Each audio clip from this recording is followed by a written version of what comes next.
You guys ready to get this show on the road? I don't know. I mean, are we really ready for this fight?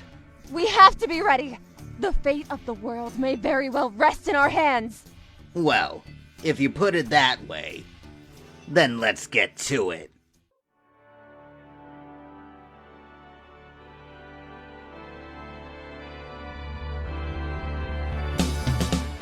Classic pop culture. It's classic pop culture.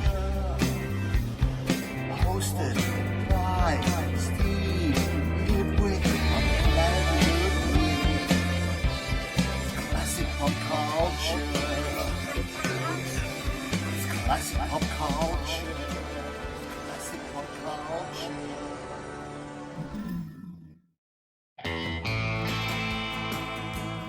That was our classic pop culture theme song, written, produced, and performed by the great Joe Mandica, Australia's gift to the world of pop music. Joe is a true friend of the show. But speaking of true friends of the show, how are all of you doing? This is your pal and fellow fan of pop culture, Steve Ludwig, welcoming you to another edition of Steve Ludwig's Classic Pop Culture, right here at PlanetLudwig.com. Now you've landed peacefully and safely at Planet Ludwig, and here we are, show number 185.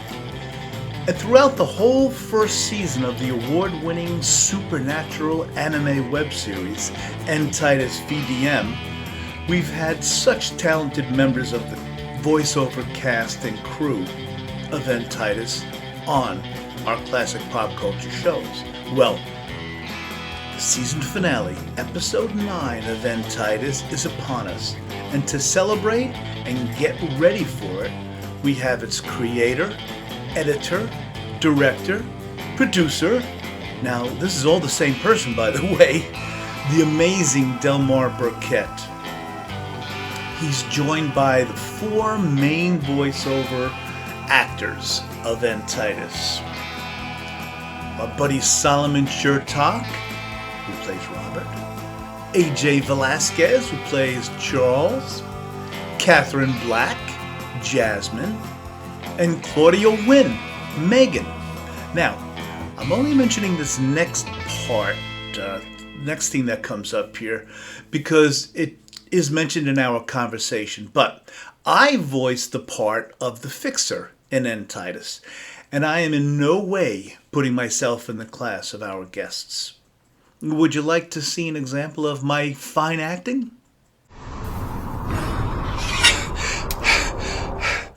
Okay, so let's get to the real talent, shall we? Now, we recorded this Zoom interview a couple weeks ago, and we held it back to coincide closely with the premiere of the finale of Season 1, Episode 9. Now check the In Titus website, EndTitusVDM.com, because depending on when you're watching this, it may already have been posted. I shall now close my mouth as I present our talented guests.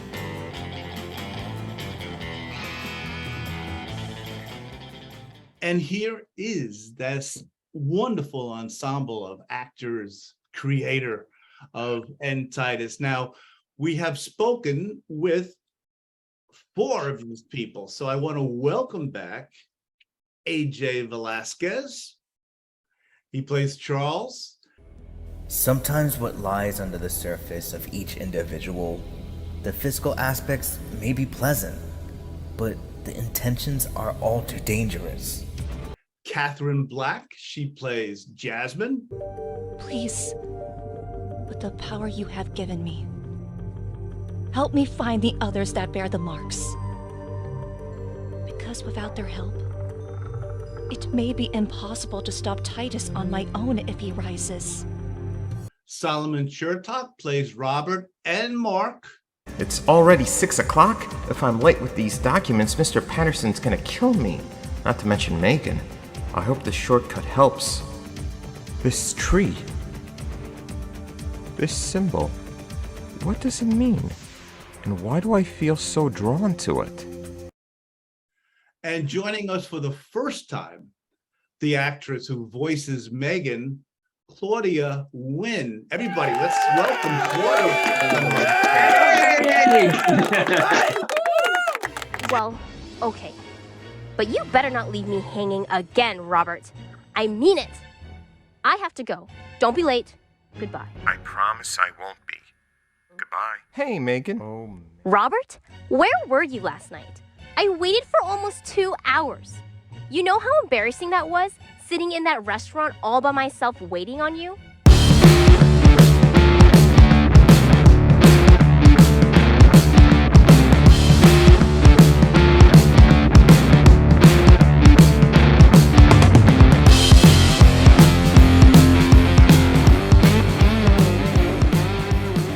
Johnson, you have one more time to be late or you're fired. You hear me? Now, where's the latest brief from the Sinclair case? This is the man, Delmar. The myth. Yes, The creator. He's our Kevin. It's nice to see all of you. I am so happy that with your schedules, you guys are so busy and life schedules and work schedules. Thanks so much, all of you, for coming on. It's unusual to get 5 people at the same time. Yeah. Really Yes. did me I a- was saying you're lucky. I know. You know, But started you getting know, emails West back. Coast, we're like good about it, good about our time where we are. Yeah, I was getting emails. I'm saying, wow, it's AJ's good here, Claudia's good here, Catherine, Delmar, and everybody just fit in. It was perfect. So I It's know Saturday, what do you expect? just wiping the sleep out of our eyes. You know, that's pretty much it. So let me go. Why don't we start with Delmar? Delmar, you're the writer, director, creator, the editor, the sometimes actor in the series. For those who haven't caught up yet or haven't been watching In Titus VDM, by the way, intitusvdm.com, you'll see it on the screen throughout. Why don't you just briefly give us a little background about In Titus? Now, it started out as a live action series that you were doing, right, in 2011. Why don't you pick it up from there? Yeah, so it started live action. My stepbrother and I just kind of got something together, and from there, I wrote the script, and from there, we just kind of started acting out some scenes. Now, the thing about that one was I didn't have a lot of the visual effects that I wanted to display back then, and one of the differences when you watch the live In Titus, and then you go and watch the newer version, as the demons also there in the beginning, they kind of look like, I know everyone's seen Predator, right? And so you have that little outline, and so we kind of had that being the demon ghosts. Mm-hmm. And we used to kill them with the guns, and so I wanted to go further than that. And so what I did was, again, picking up from that, I wanted the newer version to not even really use guns. I want them to actually have something inside of them, powers or whatnot have you, to be able to destroy the demon ghosts. And so I kind of came up with the little crests on their hands, and being able to shoot their powers out and destroy them that way. Yeah, you know what, Delmar? I'm sorry to just jump in here. I actually should have asked you this first. Why don't you just explain what In Titus is about? Who are all these demons and things like that too? Yeah, and so In Titus is about it's a journey with a guy named Titus, who was kind of a dark knight, and he comes across a guy named Carlavan. And so Carlavan and Titus kind of get into, long story short, kind of a scruffle anyway. And what ends up happening is Carlavan kills Titus in a battle. And before Titus dies, he said, you know what? There's going to come a time where I'm going to get reincarnated. And what's going to happen is my dead soldiers are going to arise, and they're going to make that happen.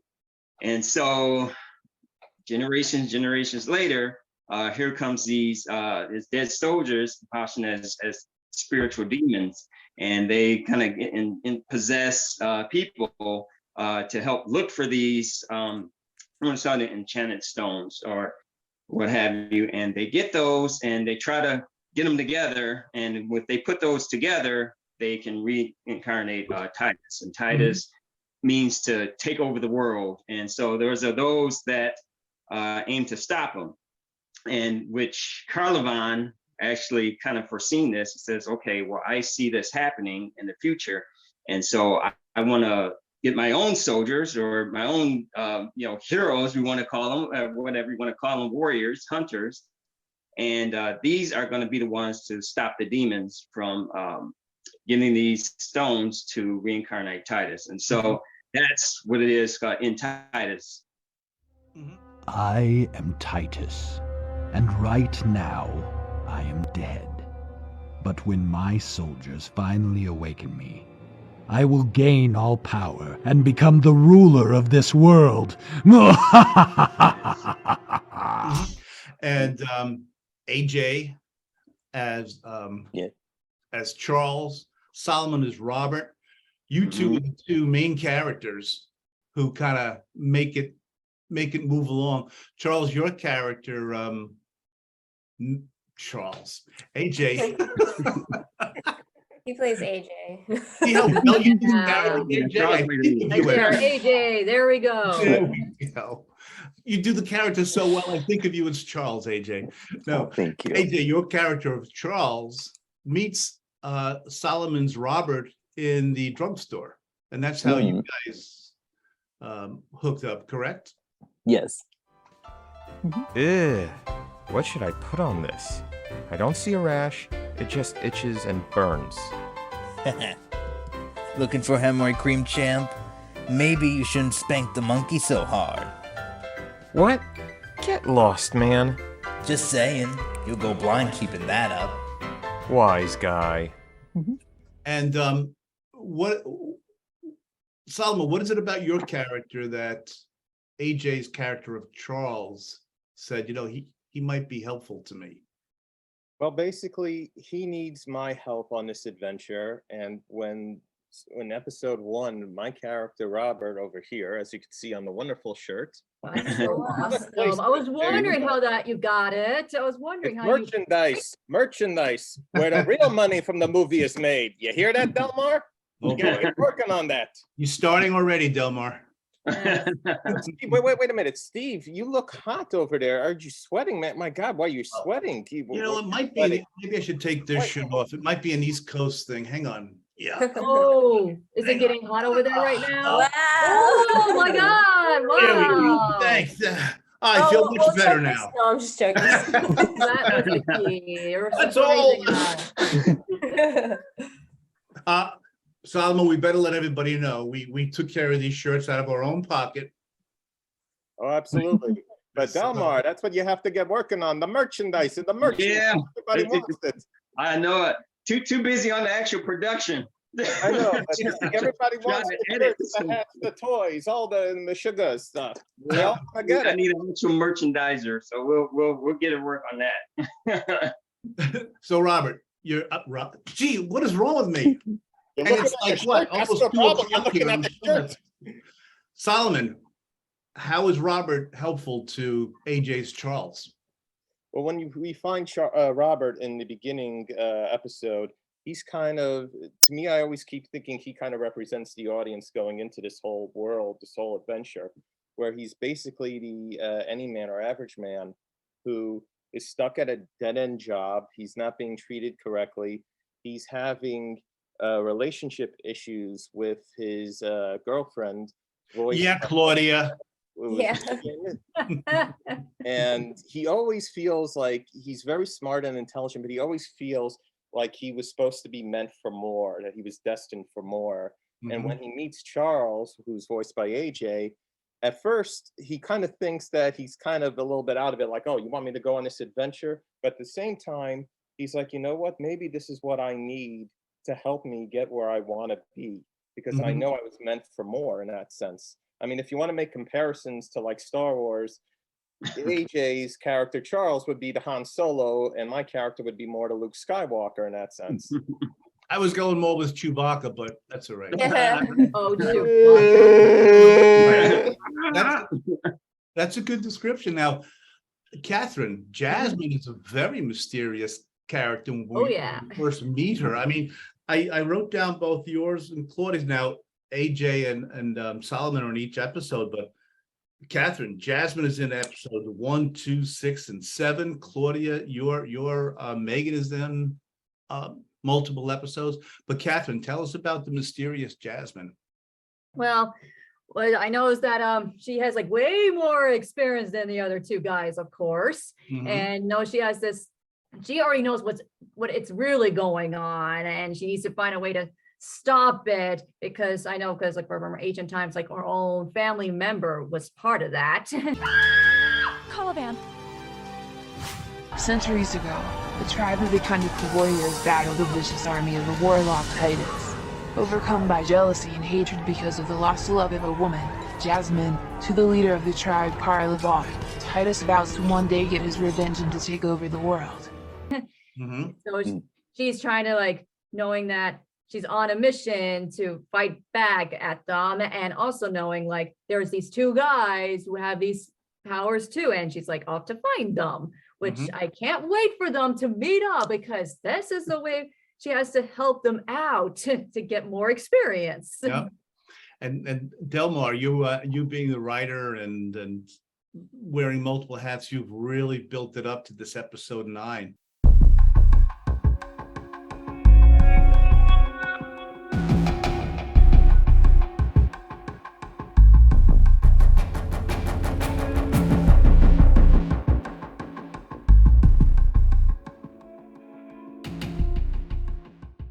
Claudia, your character of Megan.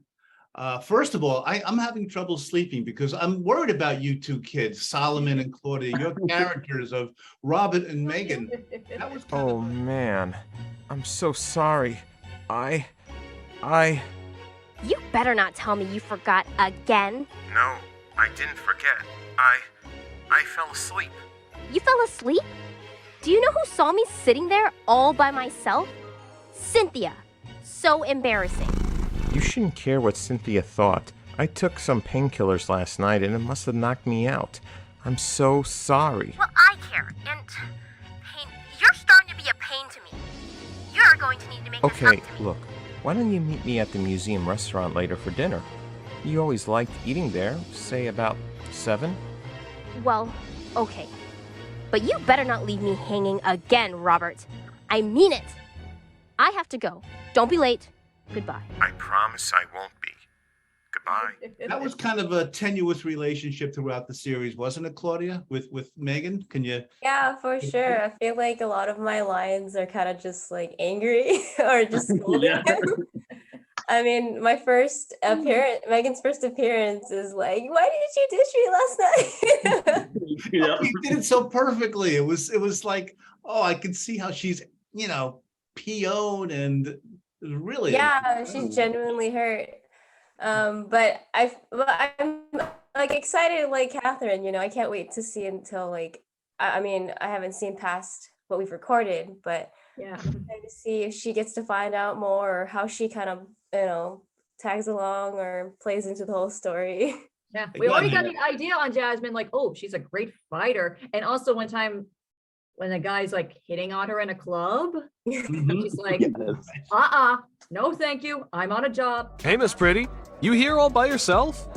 Yes, I am. And for your own safety, it should stay that way. And what are you, like an undercover cop or something? No, but yes to the or something. Okay, so what are you saying? And can I at least get your number? Oh, I'm John, by the way. Hi, John. I'm Jasmine. So I'm going to say this as politely as I can. Even though this might be the place, it's definitely not the right time. So move it along, Romeo. I'm on a job. I'm not here to fool around like most other. Yes. My age does, so no thank you.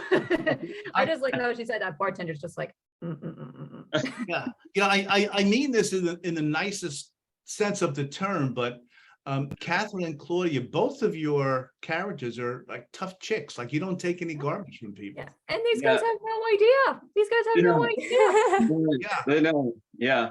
Jasmine, she has a mission to fulfill. You know, she doesn't have time for, you know, all the other stuff. She has a mission, and Megan is very straightforward. I would put it that way. You know, if something, you know, doesn't go her way, or she wants something to happen, you know, and something doesn't happen, you know, for instance, the relationship between Robert and Megan there, she's like, look, okay, if this doesn't happen, like, I want you to be this way, Robert. We're in a relationship that this is supposed to happen, you know.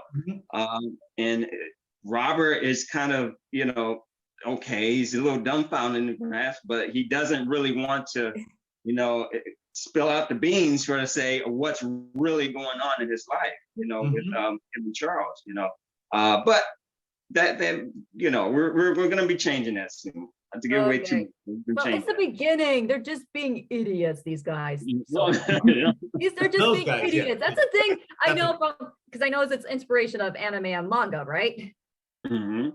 Yeah, so mostly the guys, and I know I remember seeing in shonens, people always say, God, why is this main guy so annoying? He's such a brat. That's all I've been hearing. Yeah, I agree with you, Catherine. Like, I feel like Charles and Robert, they're like that. Their banter is like what I enjoy most about the episodes. All right, now we have a few ground rules for meeting the Fixer. Like calling him the Fixer? Okay, dude, seriously, do not ask what his real name is. He's very sensitive about it. What is his real name? Well, one day I accidentally caught a glimpse of his mail, and I seen his first name. It's Forbo. Forbo? Sounds like a name for a stuffed animal. Now, Robert, you gotta promise me you'll never say his first name. He hates it. He's a big help, and it took me years to gain his confidence. I already told him a little about you. He knows you're like me. Okay, I promise. But you have to admit, that name is... I know. It literally took me a week to stop laughing after I saw it. But as the story progresses from anime series, and then you start to grow more, like it's about learning their mistakes. Yeah, and and all there is. That's like, what I'm noticing. That was just my first discovery. I'm like, why are they always criticizing these viewers? But then you find out, oh, it's part of the learning process. Claudia, you're so right, Claudia. I see the characters of Charles and Robert kind of like yin and yang. You know, Charles is this tough, AJ's character of Charles is this tough, streetwise guy, and Robert is kind of like, I don't know, should we do this? Yeah, he's the annoying one. He's the annoying one. Robert, he's the annoying one. Well, no wonder why she has a hard time. Catherine, obviously Delmar typecast Solomon, you know, as the annoying one.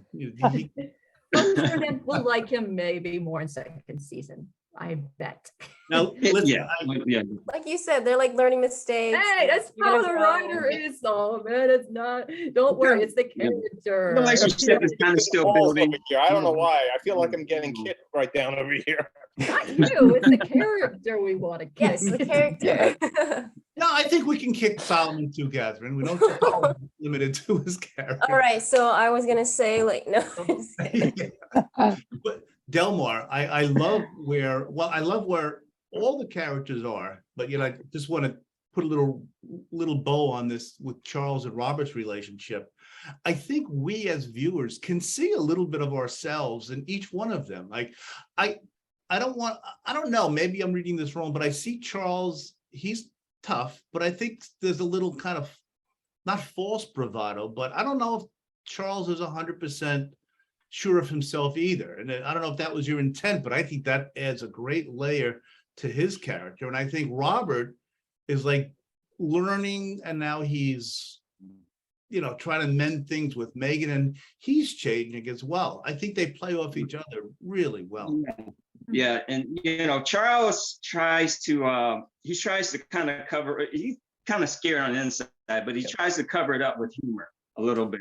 Making little remarks here and there. One of the club scenes where he talked about, "Ooh, just look at all the girls," and he knows what's going on. He knows he's there to find, but he tries to find a little humor in everything. Tries to keep calm, but at the same time, he is this hardened fighter. Says, "Okay, well, if this is going to happen, then we're going to fight our way out. We're actually going to do this." Right.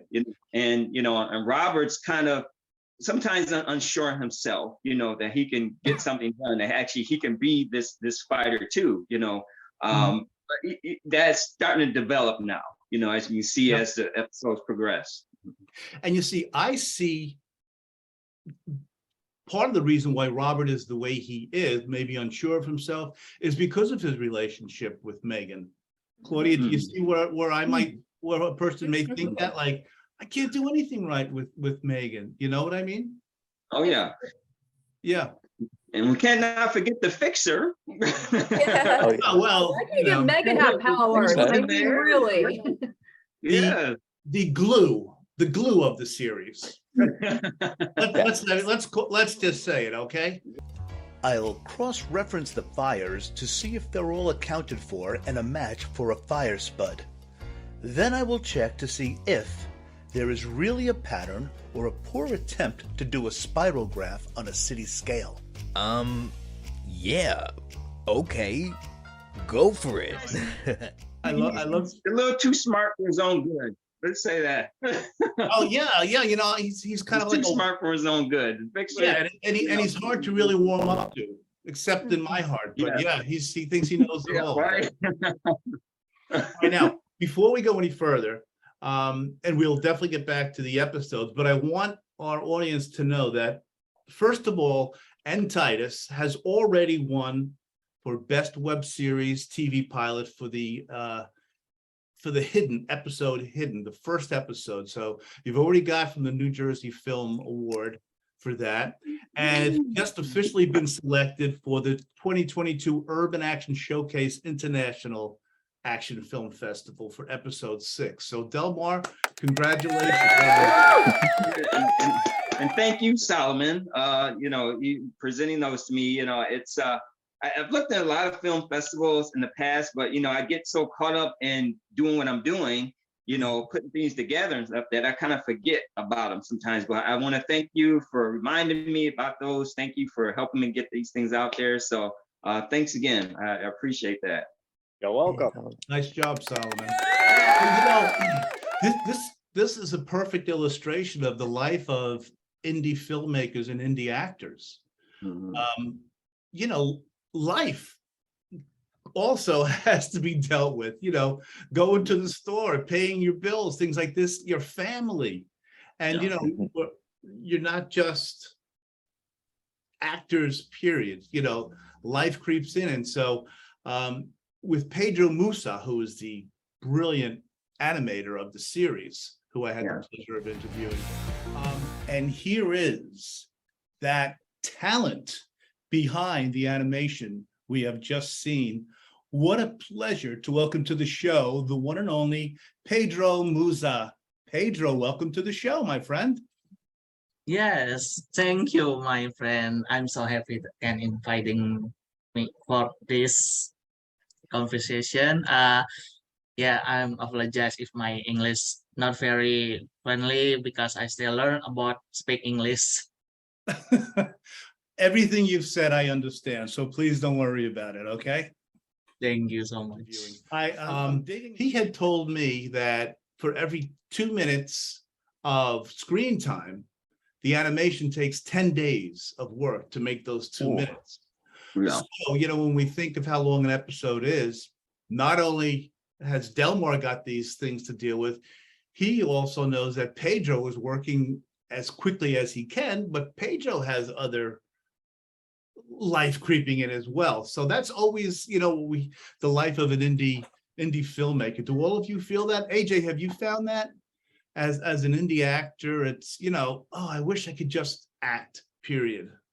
Yes. So I work 4 other jobs on top of acting. So yeah, I totally get like when Wow. it comes down to life, you know. I hope I hope you're able to sleep once in a while. Oh yeah, you know, here and there. That wasn't too convincing, AJ. Catherine, how about you? Do you feel the same way as an indie actress? I mean, I see your IMDb page, your acting reel. There's a lot of Yeah. action action characters that you are also portray. Yeah. Well, from then I was like working at like a grocery store, and they tell you it's not that very flexible. Sometimes you have to find a way to make the time to do it and stuff like that. But so far I'm not like working right now, so I'm being more flexible on more projects that I'm doing for now, which is great because then I get to do things I love doing. Yeah. So it's just been great. You're actually working on, you were mentioning before we started, today you're continuing a virtual play. Tell us about that. Yeah, like, so guys, yeah, so like I just had a tonight last night, and then having one tomorrow night, today. It's in a virtual theater, and it's a main stage called the classic play Cyrano de Bergerac. Ooh, wow. So you must all know because of the long nose and everything. Yeah. So they decided to do like a virtual main stage in that kind of atmosphere. So for me, I play various roles, which is 9 characters actually. So I have to pretend I'm playing all different personalities on each act in the show. So really, like great. Yeah, explain to me that, like, if we saw you, there would be a stage, like you know, like right here. Reason because yes, take my virtual green screen down because since I have a performance today, and so I just had like a green screen, and also like it's just like for virtual theater, it's like part crew and part actor. Like you have to change the virtual background setting. You need to have your props around. Like for me, I still have my props like on each of my desks to get prepared for it. And I just did a new technique since I'm playing 9 characters and I have like several costume changes. So I just made a neat idea. I just got myself like a roller closet thing, just like one behind you, Delmar. Yeah. So I'm using it as like a costume setting, like it's actually a theater sort of backstage to get ready quick. Yeah. So it's a lot of work, but yes, you have to be careful on one thing. People are so different. From mine, they're okay to have cameras on and they tell you when to come in. By the way, Claudia and Catherine, I just have kind of a silly question, but do you prefer to be called actors or actresses because of a gender thing, or is it just doesn't matter? It doesn't matter. You can call me actor, actress. It's fine. Okay. Yeah, like either way and stuff like that, like actress. Like I don't know who's offended by that. I don't know, but I hope no one. Yeah, because like not people with YouTube, but say. sometimes not with YouTube, but sometimes I'm afraid to almost say anything like, "Oh my," and you know, you never mean any harm by it. But okay, as long as you're good with either way, fine. I don't know. Sometimes I say actor for me, like when I'm talking to people, say, "What do you do?" It's like, "Oh, I'm an actor." And sometimes, like, I don't know, when I say actress, it makes me, I don't know, feel like I'm a elegant diva or something. Oh my gosh, I'm the same way. When I say actress, it seems like you're saying like you're like a diva or something. But actress sometimes feels more suitable because it's like everyone, males and females. Yeah, it's also all quicker to say. So I'm like, yeah, I'm an actor. Claudia, as an actor, I've always had this question, and I've always wondered, how do you remember your lines? I mean, you just finished up a play in August, correct? Yes, yeah, I did. And how did that go, by the way? It went really well. It's a full Vietnamese American cast. And so it was like the first time a lot of the audience had seen a full Asian cast. And it was really well received. Like it wasn't just the Asian Americans who really liked the play. It was like every ethnicity that came just really still connected because it's based off of true events in Texas where the Vietnamese shrimpers were attacked and discriminated by the KKK at the time. So their boats were burned and people were killed. So it's about a family who had been affected by those times, and racial slurs is graffitied on their store. So a lot of people connected to that because, you know, a lot of ethnicities have experienced that Absolutely. back in the day. And yeah, we had a really good open house. It wasn't full house, but like one whole section was filled. And then the next 2 days we were just completely full, sold out, that they had to add chairs into the theater. And the theater's pretty small. It fits about like 70 people, but because it's such a intimate space, the audience is literally like 3 feet away from me. So they can really see my expressions and all of the things going on the stage. It was kind of funny. One of my relatives was like, it was like watching a live movie the whole 2 hours, like just like, because it was so close, you know. Yeah. Because usually theater, it's kind of far, you know. Yeah. But yeah, it was really nice, and the actors there and the actresses too were all very awesome people. I still talk to them every now and then. That's nice. What was the name of the play? Brackish. Okay, Brackish. Yeah, because it takes place in Texas near the sea, so it's like that grimy. Oh yes, okay, sure. Yeah. Yeah, right. And in terms of memorizing, I feel like everyone has their kind of own techniques. Yeah. But for me specifically, I try to hit subtext first. I'll read it, you know, I'll read the lines like one go first without really thinking, just to know the story first, and then I'll try to hit the subtext, like why is she saying this, or what's the what's the objective here, what's the circumstance, you know, the typical like questions you ask, right? Breakdowns, yeah, like script analysis, what they like to call it. Yeah, script analysis. And then from there, that's how I kind of start to remember things. And it really helps when you have the other actor or actress across from you also reacting, to get like if you want a certain emotion or reaction. I know in the play we were like testing out things as rehearsing, obviously not day of, but like, you know. Yeah. Like something just, we weren't sure, like it's not really coming across right, and I'll tell the director, like, let me try and say it a certain way, maybe we could help her get this out better, you know. That's I'm always just like how trying I am to too. I'm always trying to not give what they want, you know, just so that it makes them want it more. Okay.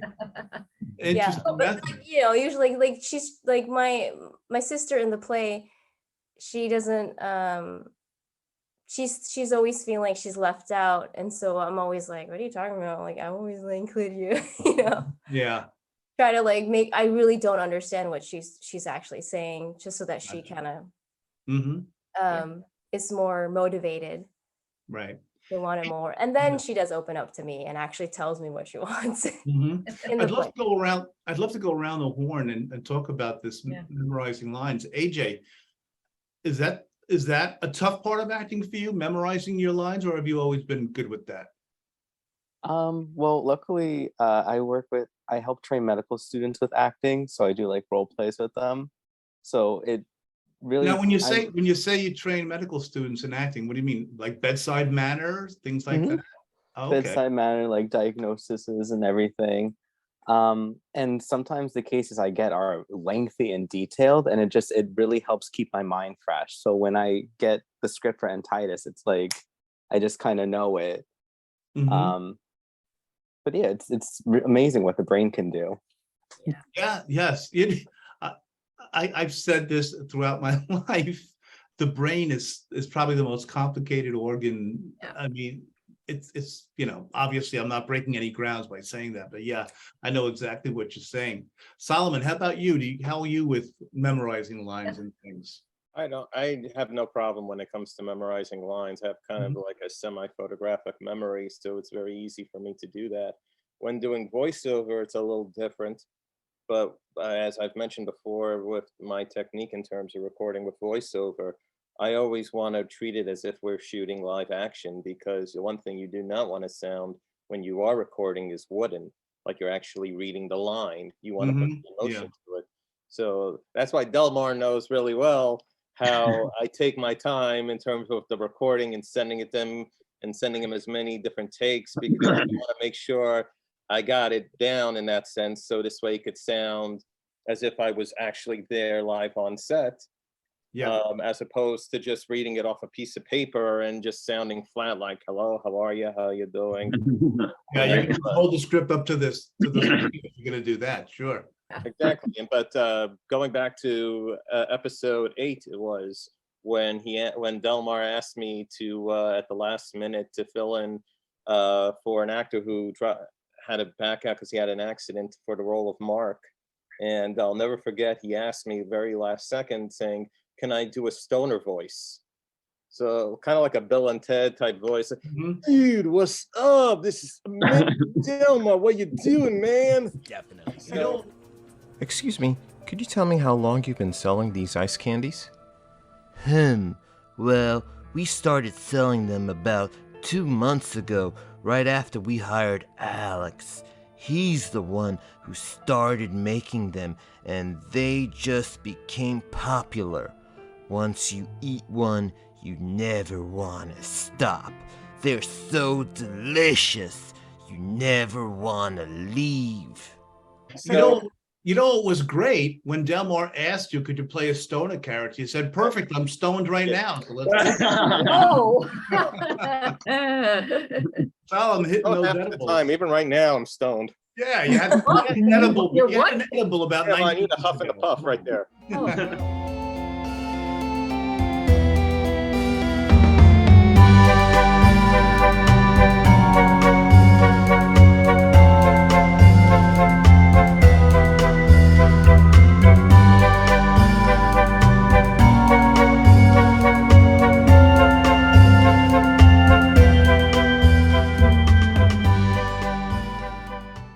Katherine, how about you with memorizing lines? I would say, well, people always ask me, how do I memorize it so fast? So mostly like really great, because well, first the time it was like, I get more stressed out to know the other character's cues when I'm coming in. It's like mostly my stressful time, which all of you must have felt too.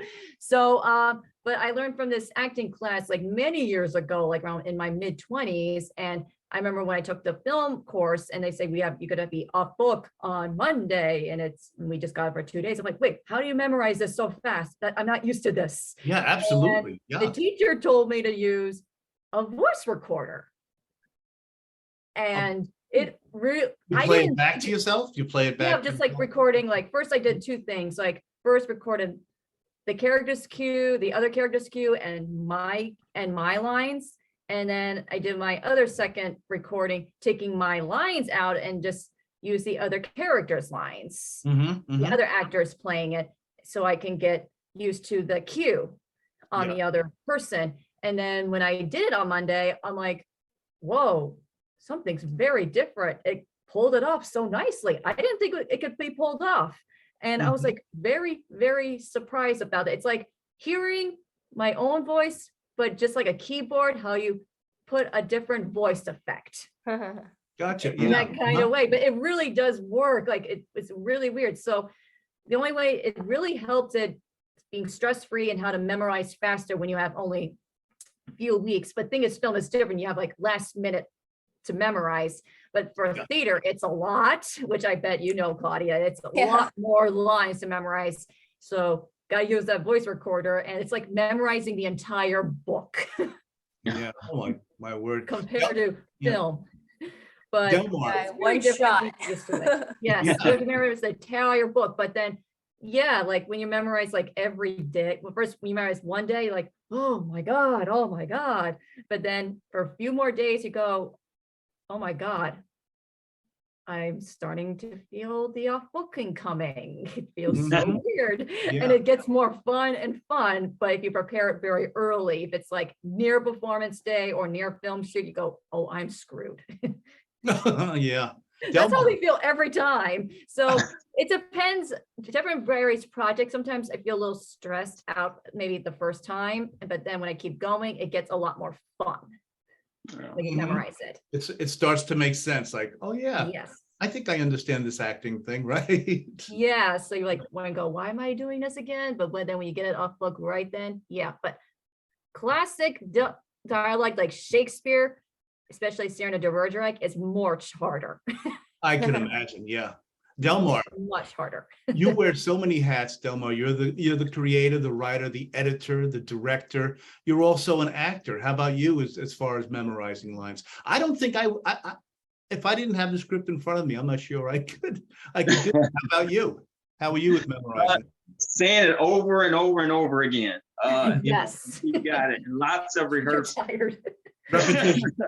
Saying it over and over and over again. And then, like Katherine is saying, because I did, a few plays back in the day too. And, knowing when is your cue to come in, I used to always wait till maybe the last 2 or 3 words, like, when the other actor would say, like, wait like 2 or 3 words, and then I say, okay, when he says this special word, it can be and, it can be if, it can be any word. That's when I know I have to come in. That's when I know, what my line is. Or sometimes it can be next to the last word, and I kind of know, okay, yes, this is my line. This is the line I'm supposed to say. After he says this, this last word, be toy, but any type of word, this is the line I'm supposed to say. But lots of rehearsals, and again, saying it over and over again, which helped me.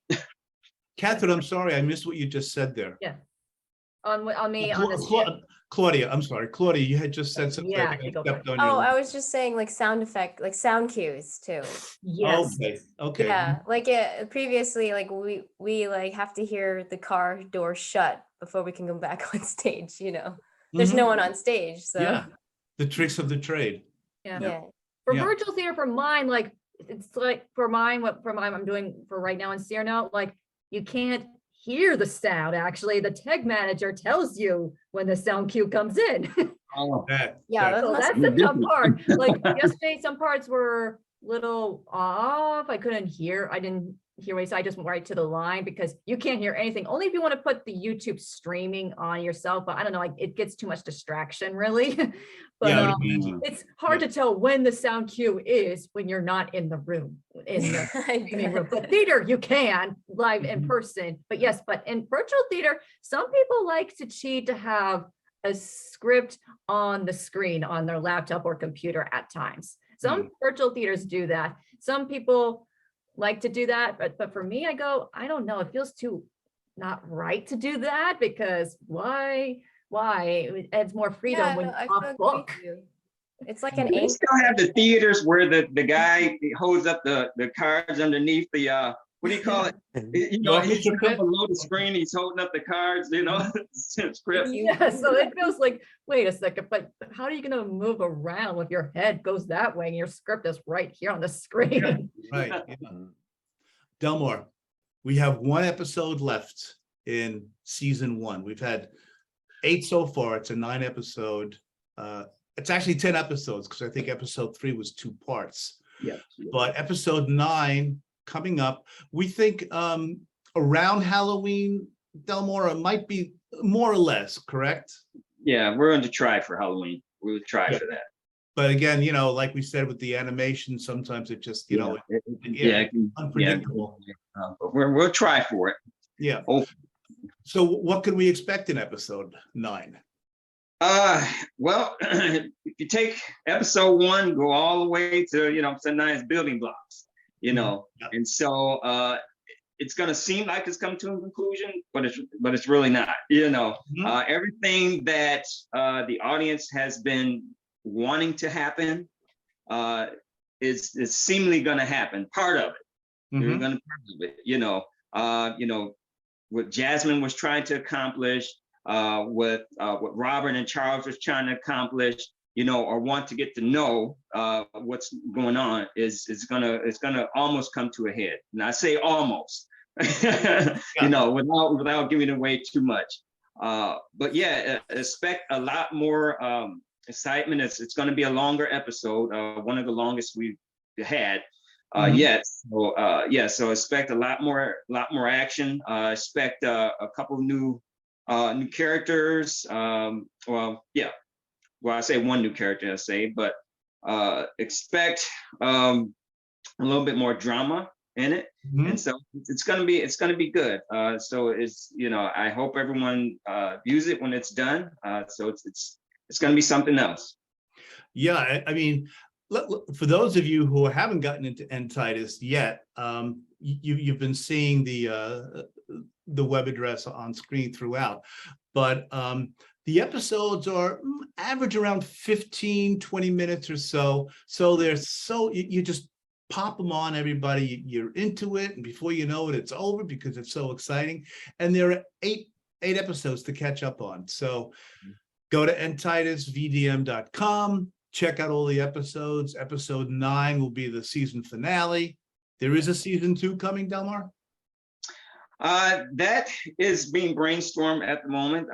Nothing has been written yet, but yes, there is. That's the plan anyway. We're going to do a season 2, and you know, and right now I'm experimenting with some new looks, some new backgrounds, textures, things of that nature. So it's going to be exciting. Delmar, it wouldn't be a conversation between you and me if I didn't mention that. I'm so sorry to hear the Fixer's getting killed off. It's almost like you want him to get killed off. I swear I'm not using reverse little psychology. spoiler, you know, for the viewers if they haven't watched it yet. That's an ongoing joke between Delmar and me. I said, come on, you can tell me. You're going to kill the Fixer off. Come on. And he says, I'm not telling you, Steve. All right, so before we say goodbye, real quickly, Delmar, and not as take as long as you want, but in a thumbnail way, just take us through the process. You have an idea for an episode, you write it down, then you do storyboards and send it to Pedro. How does that work? Yeah, and so as I do, I write everything down, have to brainstorm everything first. Now this was something. The scripts, everything was already kind of written out back in, I want to say 2011, 2012. So when I actually finished the live episodes, I was actually gearing up to do a reboot of another live episode. But when COVID hit, you know, everything happened. And so, you know, I had to, you know, I did it this way, which actually turned out a lot better, you know, with doing the manga and the animation. And so what I did was I took some of the old episodes or everything that I'd written before and I updated it. And so I kind of rebooted, I kind of rewrote a few things. And what I do is I take a part of that and I kind of visualize the action that I want. And when I visualize that, I write down exactly what happens, you know. And so I say, well, Jasmine runs into a dead end street, or you know, and you know, she's stopped by the demon, and she, you know, does some martial art moves. She does a roundhouse kick, because that's in the karate, so I know roundhouse kicks. She does a front thrust kick. You know, she punches this way and that way. And so I got to be real specific a little bit, not too much, because Pedro kind of knows some things. But you know, when I say some martial art moves, sometimes I'll give him some examples on YouTube. Okay, well, this is what I mean by this. You know, I want her to kick this way or punch this way. You know, and so I kind of write those things down, and I write which way, you know, I want the effects to be. You know, I want the effects coming out of her hands. I want the eyes to disappear. You know, and you know, the same with Robin and Charles. You know, I want Charles to get you know, pushed into an alleyway by some gangs and gang members. You know, I want them coming up, and you know, I want this to happen. I want Robert to get kicked in the face this way. And so I write those things down, give it to Pedro. We kind of do a back and forth thing and say, okay, do you want this specifically to happen here? You know, do you want him barging in like this? Or, you know, so we kind of go back and forth on it until we get it straightened out and say, okay, yes, this is exactly what I wanted. He'll give me an example, you know, how it looks. And I, you know, either say, hey, okay, this is good. So, oh, no, this needs a little bit, you know, changes here and there. So, Yes. I have a quick question. When you send Pedro the like the action sequences, do you actually say to him, Pedro, make Megan slap Robert in the face open-handed, or is it more of an elbow to the rib? No, I'm just kidding. No, he from the first episode now to to the eighth, he kind of knows what I want now. So I really don't have to go too much in detail anymore with him. Maybe the first couple episodes I did, but now he knows my style. He knows exactly what I'm looking for. So I don't have to explain too much of what I want. He kind of picks it up really quick.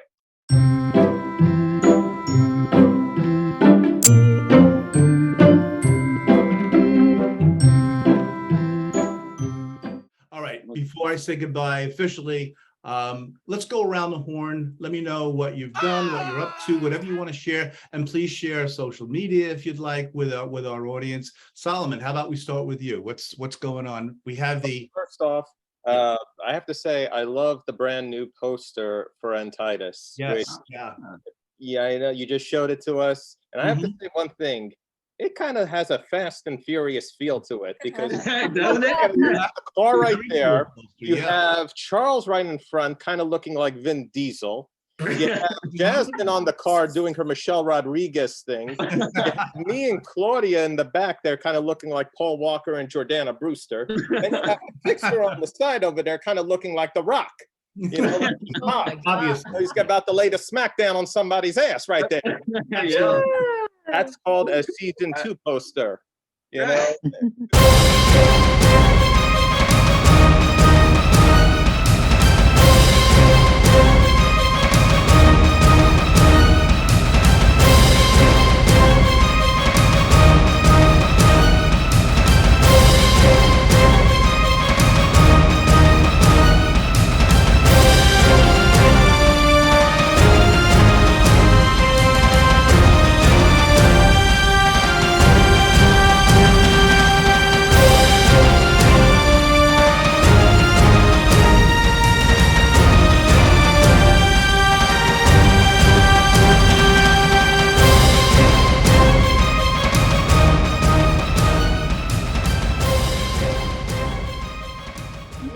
that poster actually, and I love to say this, it actually is what season 1 is all about in that sense. If you, and this is what I say to all the fans, the following that we've gotten for all these months that this show has been on, watch when episode 9 comes online. Before you do that, watch all the other episodes beforehand. How it connects, because it's like a jigsaw puzzle.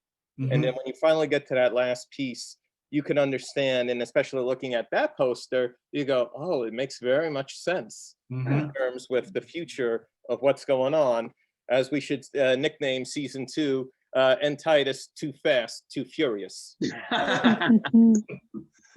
I love the poster right there. But the other big thing to mention is on November 4th and 5th, at the AMC Empire on 42nd Street and 8th Avenue, episode 6 is in New York, in Manhattan, Times Square. The Urban Action Expo Showcase Film Festival is going to be taking place, and episode 6 is going to be screening there. And you'll be there, Solomon? Yes, I will be there, as well as several other cast members who can make it. So this is a big opportunity for you viewers who are watching this. One, you can meet some of the cast members of In Titus at the screening, which, by the way, urbanactionshowcase.com is the website for ticket information.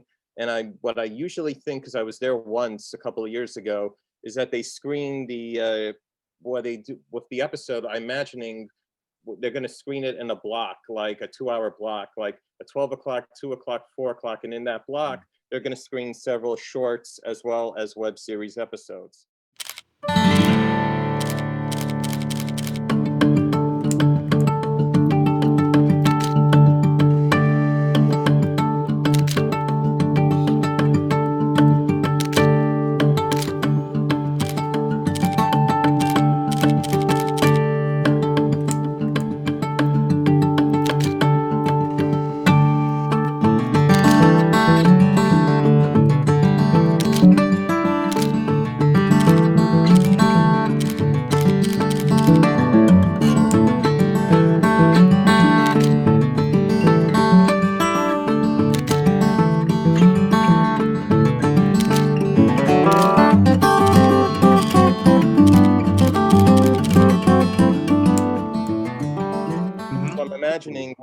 o'clock, kind of like 12 o'clock, 2 o'clock, or 4 o'clock, go on to the website, urbanactionshowcase.com. So that this way you can find out the schedule, the time it will screen, and for ticket information. And for you viewers to see, because it's one thing when you're watching on your phone or computer, the episode, but when you look at it on the big screen, and I can tell you, years ago, I was a producer on a Indiana Jones fan film, and it screened at the Cradle Aviation Museum several years ago on the IMAX screen there.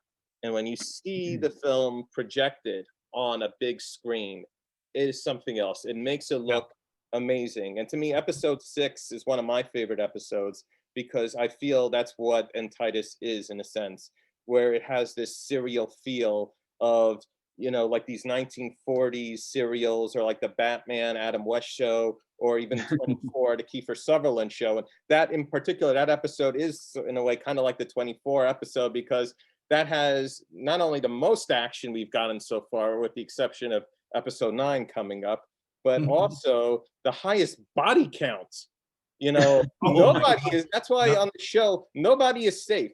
Nice job, Delmar. That's why you mentioned about the fixer getting killed off. Nobody is safe on the show, just like 24. But the thing is, for you viewers, not only to see it, but this is also a wonderful networking opportunity. Because yeah, you can see it online for free, but what about seeing it in the big screen right there? For you guys, there's going to be, if you're in the industry, there's going to be other people there in the business, other filmmakers. Bring your cards, bring your headshots, bring your reels. If you're an actor, crew member, singer, this is your opportunity. There's going to be celebrities there, people from the industry, casting directors, not to mention they have seminars there where they're giving all these karate stuff. You know, what's that? Only if you're in New York, right? Only if you're in New York. Yeah. Hey, Catherine, being we're on you, what's besides your virtual play, what's been happening with you? Okay, so yes, I'll do it short. I'll just say the I'll just say this year's past projects and future projects. So I'll say that really short and quick. From my past projects I have done, most I've been done is mostly like theater, virtual, and in person. And I was in February and winter, and April and spring, I was in Blithe Spirit playing Mrs. Brandman, and Murder on the Orient Express as Mrs. Davenham. That's who I played. I can't believe I almost forgot her name. So that's who I played, and it was a great thing because it's been so long since I've done in-person plays, and it felt like so amazing to act on stage again, when I've mostly been doing film work and voiceover work. So it's been a great feeling. And the interesting, I learned a challenge is doing a British accent, which I can never pull off. If I talk like this, I think you will understand. I just did that little dialogue for them at the audition. It works for me, Catherine. Yeah, so I didn't expect to get those British type roles. Like, what? Really trick us all. I know. I just learned because you have to do your tongue with between your teeth. That's what I learned. So that's how it worked. So I did those past projects, British roles. And well, as for right now, and my past one, I just also did I'm sure everyone knows about the Harry Potter parody play called The Puffs. They all know that. So no explaining on that. I was playing like years like the teacher and then the journalist. And my favorite one was like doing a special 2-day performance of Bippy the house elf.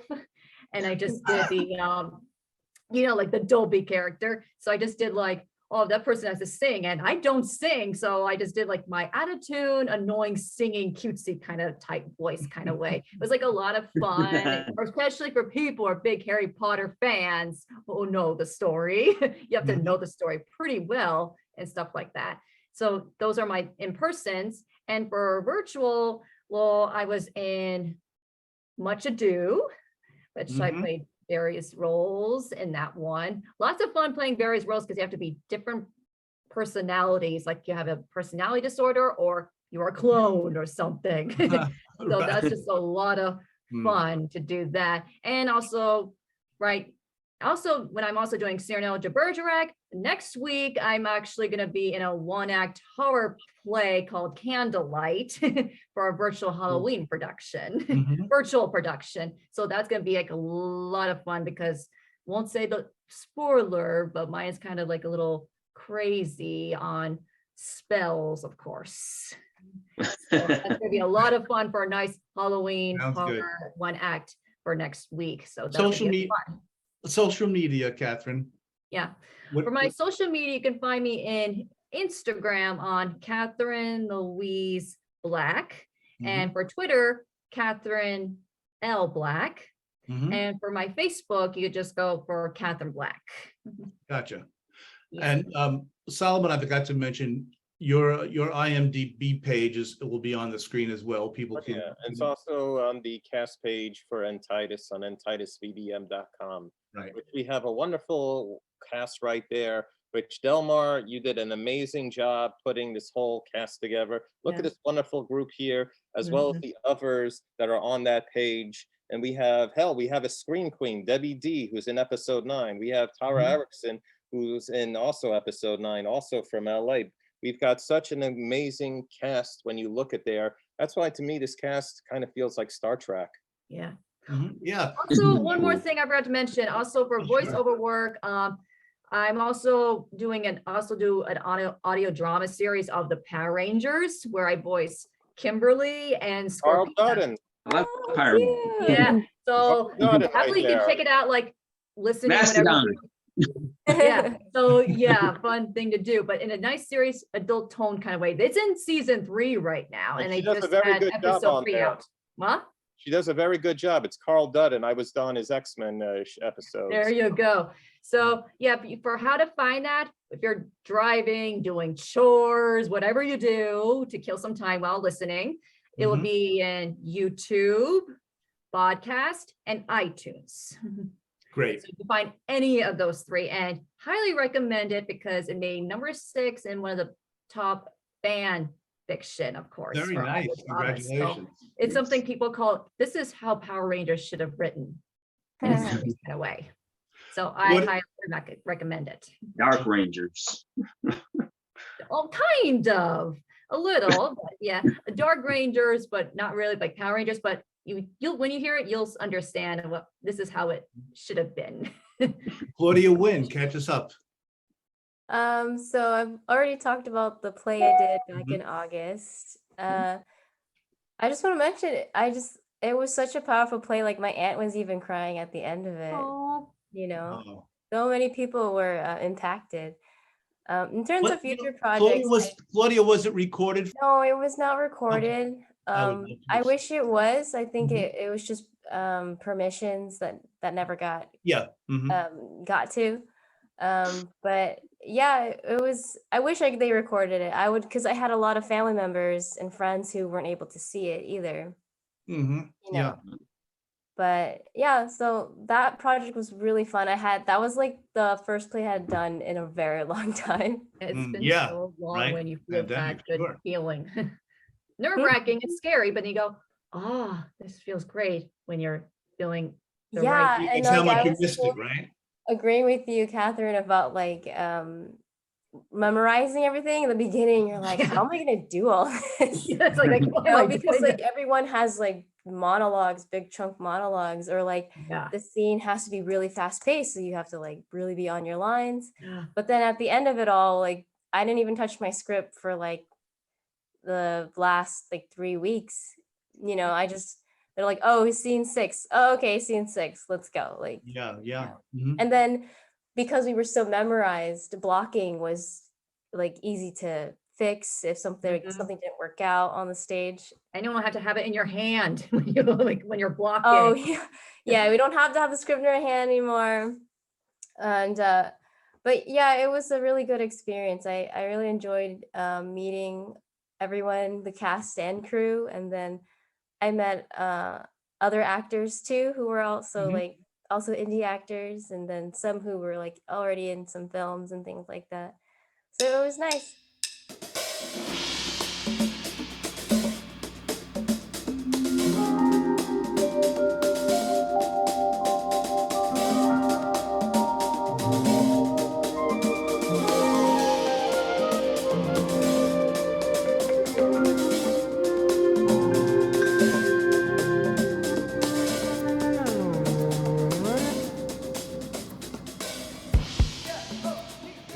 future projects, I don't really have anything set up. I'm just currently auditioning for anything I can find.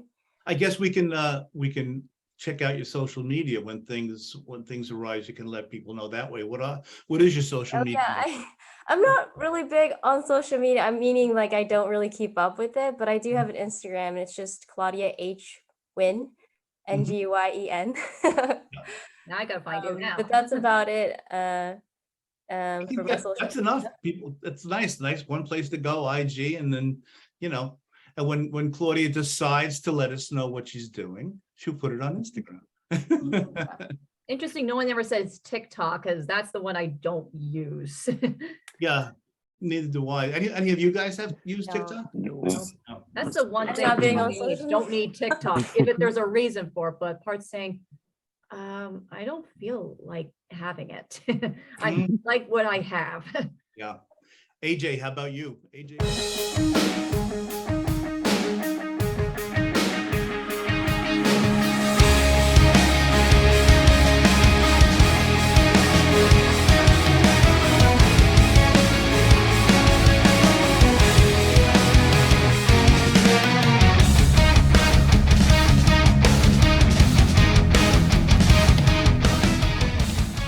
AJ, how about you? AJ Velasquez.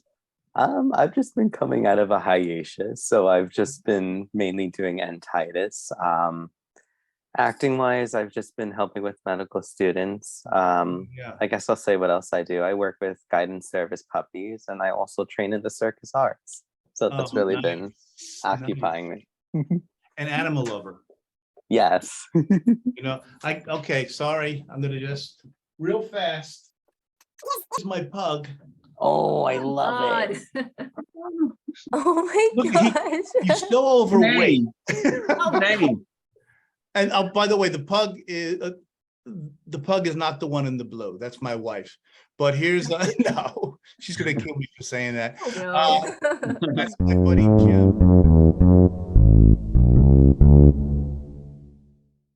My buddy Jim, because Sue loved the movie To Kill a Mockingbird, and he's a male, so Jim was the brother's name, so we'd call him Jim. Anyway. I love that. But yeah, so social media, AJ. You could find me on all social media at the AJ Velasquez, just not TikTok. I don't have that. Right. Seems like this is the non-TikTok group here. Yeah, this is the anti-TikTok. Yeah. And now the man who brings it all together for us, the creator, the writer, the director, the producer, the editor, actor. But before you tell me that, Delmar, in episode 8, a member of your family played a part of the Beach Girl. Yeah. Could you share with us who that was? That was my daughter. Oh. Yep, Alicia Burkett. She's doing something right now, but I can holler for her, but if you want her, we're gonna meet her. But yes, that was her. And she's getting into animation too. She loves writing, drawing, things of that nature. So she was, interesting, wanted to know what I was doing one day, editing, In Titus, and what's that? This is, In Titus, what I used to have, long time ago. She said, oh, okay, you have episodes. And so she started catching up and started watching it. And she just, one day said, Dad, is it okay if I get to, maybe voice over one? I said, How could you say no? And I think Charles, we need to talk. Hey, just the guy I wanted to see. Ladies, this is Robert. Hey. He's a little shy, but warms up quickly once you hone in on his territory. Hi, Robert. I'm Linda. Want some ice candy? They've been asking me about those ice candies, too. It's like their favorite food or something. But, I see you have mine. Chips. But they're so good. I want to eat them all the time and never leave. Charles, please, we really need to talk. Oh, yeah, I get it. Well, see you around, ladies. My business partner needs to talk with me about some important investment stuff. I think it was actually when she started watching episode 4, I think, and then, I catch her up to a couple episodes, but Yeah, so I went ahead and put her in one, and so I had her watch it. She says, "Is that me? Is that my voice?" I said, "Yeah, that's you." That's great. That's great. Good for you, Delmar. I'm glad you did that. Social media? You know, I need to start really creating some stuff. I'm only on really Facebook. We have the In Titus Yeah. VDM.com website too. Right. So you have that, you know, as far as anything else, I knew I had a blog spot for the original In Titus. That's still out there. So In Titus blog spot. So that's out there. And of course, IMDb. So that's out there. So but yeah, other than that, I mean, I have my own personal Facebook. You see me on there, Del Dwayne. It's a DEL apostrophe Dwayne. So you can see me on there. But other than that, I don't really. I have to get more into Instagram and everything. You know, I've been so busy, you know, with life, as you call it. Really haven't had a chance to really create anything. And I mean, people will find you if they need to. Oh yeah, definitely. Yeah. Well, I have to tell you guys something. I'm not an actor, but thankfully I have a part of the fixer in the series, and working with you guys, you know, even though I've been in Solomon's company, Solomon and I are buddies from a while ago, but I really it's such a nice family atmosphere when I email you guys and we're talking with each other that way. And Delmar, you put together such a talented, nice group of people. And I just want to tell you guys, I love you all for being so nice and so giving of yourselves and for coming on the show.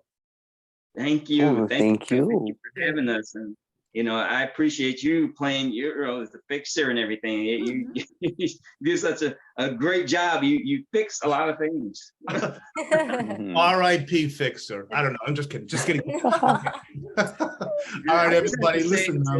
It's really nice actually seeing all of you guys here. You know, I know we communicate a lot through email, but it's nice to actually see you guys in the flesh. And so I just want to say thank you guys for participating in this. You know, you guys have been such a great help, and you actually bring these characters to life, and you know, you're making the show what it is. And so thank you guys very much.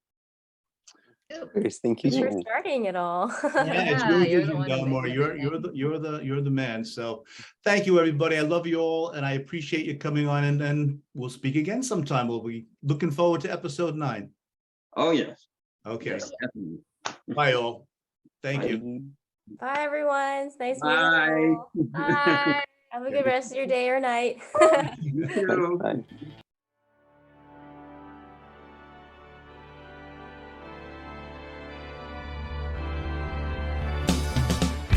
Classic pop culture. It's classic pop culture.